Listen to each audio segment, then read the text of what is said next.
For today's video, wala munang luto serye ang kumari nyo dahil susubukan ko nga ulit i-voice over ang larong basketball at eto naman ang imekos-mekos. Sheesh! Martan Street versus Tabigo Street ang naglaro kagabi at naipanalo nga ng street namin ng laro sa lamang na 3 puntos. Hindi naman nga talagang mahilig ang kumari nyo manood ng basketball pero dahil yun ang hilig ni Sir Paul ay for the go. Sheesh! Tuwing gabi nga ang paliga sa San Pascual Street at nanonood nga lang ako kumari ay kapag kilala ko ang mga naglalaro.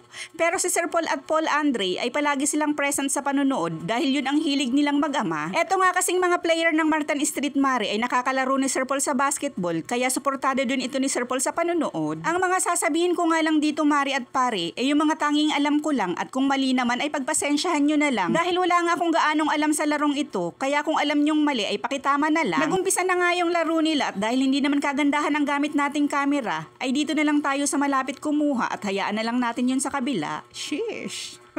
Madami nga ang nanonood kahit pasado alas 9 na ito dahil mainit ang laban ng dalawang pangkat. Sa Martan Street kasi Mare ay talagang solid yung mga player at bulong-bulungan ngang malaki ang pusta sa kanila, char. Wow!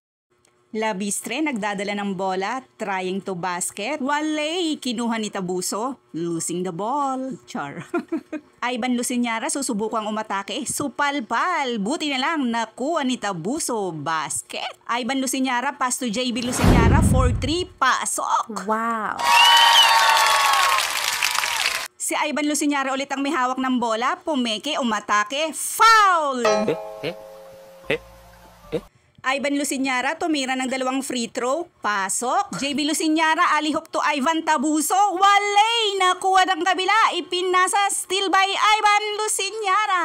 Ops, commercial time. Nasa likod ko nga pala Mari ang isa sa pinakabata at humble engineer ng San Jose Drive, supporting our team, Martan Street, Sesh.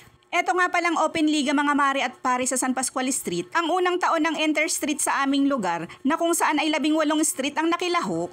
Sa palagay ko, ang purpose ng ligang ito ay para magkakilala ang magkakalugar at magkaroon ng magandang samahan.